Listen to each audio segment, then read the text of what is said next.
자, 오늘은 우리가 읽어야 할 말씀이 레위기 20장, 21장의 말씀입니다. 20장에 대한 내용은 아주 거룩한 구별, 거룩한 구별이라는 제목이 나오는데요. 여기서 이제 어떻게 거룩한 구별을 하냐면, 하지 말아야 할 아주 중범죄는 절대 하지 마라라고 말씀하고 있습니다. 20장에 가면 20장 2절에 보면 절대 너희들은 자식을 이방 신에게 주지 말라. 그러니까 옛날에 이방 신은 나의 진심을 다하고 나의 온전한 마음을 다하기 위해서 자식을 바치는 사건이 있었어요. 그게 이제 몰렉이라는 신인데, 그래서 나중에 이제 열왕기나 역대기 가면 그 이스라엘 백성들이, 이스라엘 왕이 자식을 이방의 어떤 액션처럼 행동하는 일들이 나타나는데, 그런 것들을 하지 마라. 너희들 이거는 정말 했다가는 나한테 죽는다라는 그런 아주 반드시 죽여야 할 죄에 포함되어 있습니다. 우상 숭배하지 마라 그 말이지요. 따라가지도 말고 닮지도 말고 취하지도 말라. 두 번째로는 성적인 범죄 10절부터 나오는데, 성적인 범죄에 대해서 아주 구체적으로 말하고 있습니다. 예를 들면 남의 아내뿐만이 아니라 며느리와 동침하지 마라, 장모와 동침하라, 남자와 남자끼리 하지 마라, 동물과 교합하지 마라. 아주 구체적으로 이런 성적인 범죄에 대해서 아주 무겁게 하나님께서 경고를 하고 있습니다. 자, 오늘 좀 구체적으로 나누려고 하는 말씀이 21장인데, 21장은 제사장이 지켜야 할 규례입니다.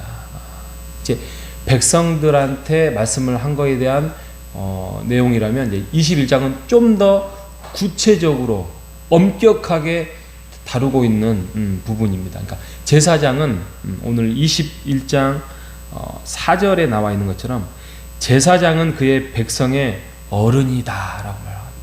어른. 근데 이걸 관주를 가면 남편이라고 돼 있어요. 그러니까 제사장은 이스라엘 백성의 남편이 돼요.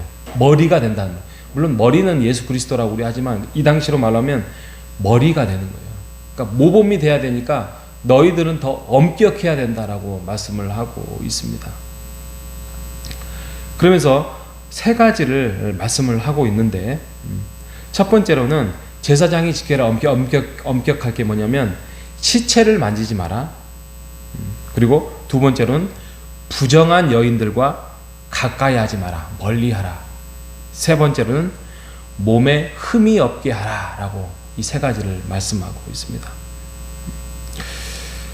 그 중에서 첫 번째 시체를 만지지 마라라는 말이 무슨 말이냐면 장례를 너희가 치르지 마라 그 말이에요.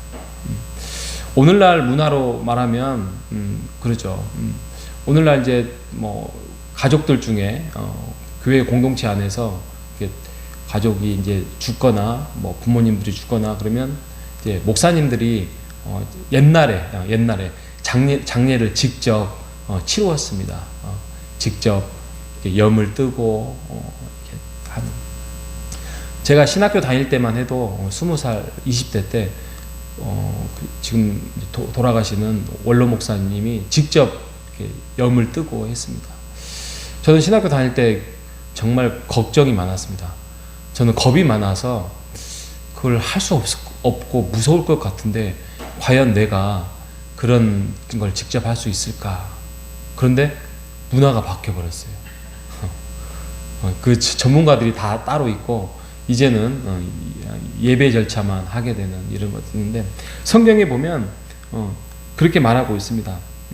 거룩하게, 제사장을 더 거룩하게 만들기 위한 것은 너희들이 시체를 만들지, 그러니까 이제 살붙인 어머니나 아버지나 그 가족들 외에는 직접 장례를 치르지 마라. 이 말씀을 하고 있는 거예요.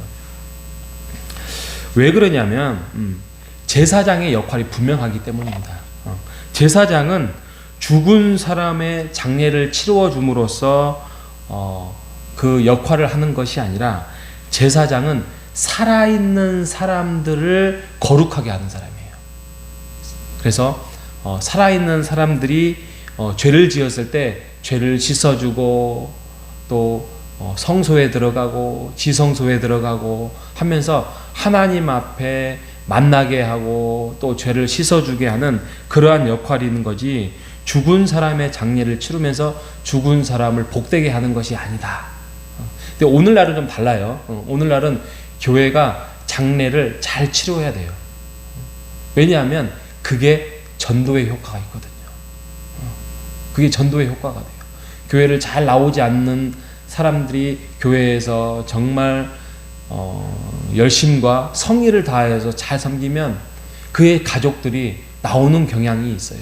멀리 사는 사람들이 우리 부모님의 장례를 봤더니 우리 부모님이 더 좋은 곳으로 간 것 같다라는 심정이 생기면 멀리 서울에 살던 사람들이 또 교회를 그곳에서 다니게 되는 경우가 있어요. 왜냐하면 이제 자신도 그렇게 하면서 이렇게 나중에 죽을 때 더 뭔가 좀 좋은 곳에 갈 것이다라는 심정으로, 그리고 다니다 보면 또 예수를 믿게 되고 예수님을 알게 되고 그런 경우들이 과거에 많이 있었고요. 또 오늘날도 그런 경향들이 많이 있습니다. 그럼에도 불구하고 제사장은 살아있는 사람들, 이스라엘 백성들의 죄를 씻어주는 역할이다. 너희들이 그것이 거룩한 역할이고 자리다라고 말씀을 하고 있습니다. 그리고요, 또 한 가지 살펴볼 게 뭐냐면 제사장은요 선천적이에요. 그러니까 왕이나 선지자는 하나님이 불러요. 하나님이 불러서 야, 너 선지자야, 에스겔, 이사야 불러서 너 저기 가서 외쳐. 그러면서 나중에 하나님이 부르심이 있어요. 왕도 그렇고요. 그런데 제사장은 어렸을 때부터 레위 지파에서 태어나야 되고, 그러면서 또 그 성전에서 자라나는 사람들이 많이 있어요. 그래서 모태에서부터 선택을 받았고 성전에서 자라나는 아주 선택된 제사장의 역할이 있습니다. 오늘날 우리가 하나님의 왕 같은 제사장이다라고 말씀을 하고 있습니다. 굉장히 부담스러운 오늘 말씀이 딱 먼저 이야기되고 하고 나면 이렇게 우리가 왕 같은 제사장이다 한다면 좀 부담스럽지만 어쩔 수 없어요. 우리도 거룩한 삶을 그렇게 살아가려고 해야 되고 또 그런 영적인 책임자로 안 믿는 사람들에게 제사장으로 이 자리에 서 있습니다. 오늘날 우리가 거룩한 것을 봐야 되고 거룩한 것을 만져야 되고 거룩한 것에 우리가 서 있어야 됩니다. 그리고 부정한 것들, 부정한 사람들과 우리가 구별됨이 필요합니다. 그리고 몸에 함부로 흠이 있게 해서는 안 됩니다. 오늘 말씀을 통하여서 우리가 거룩한 것은 구별된다라고 말씀을 드렸습니다. 여러분, 오늘 하루 구별된 삶을 살아가는 우리 모두가 되시기를 바랍니다. 말이나 행실이나 또 사람들과 관계 안에서 나의 자유를 포기함이 있더라도 하나님의 영광을 드러내는 오늘 하루가 되는 우리 모두가 되시기를 바랍니다.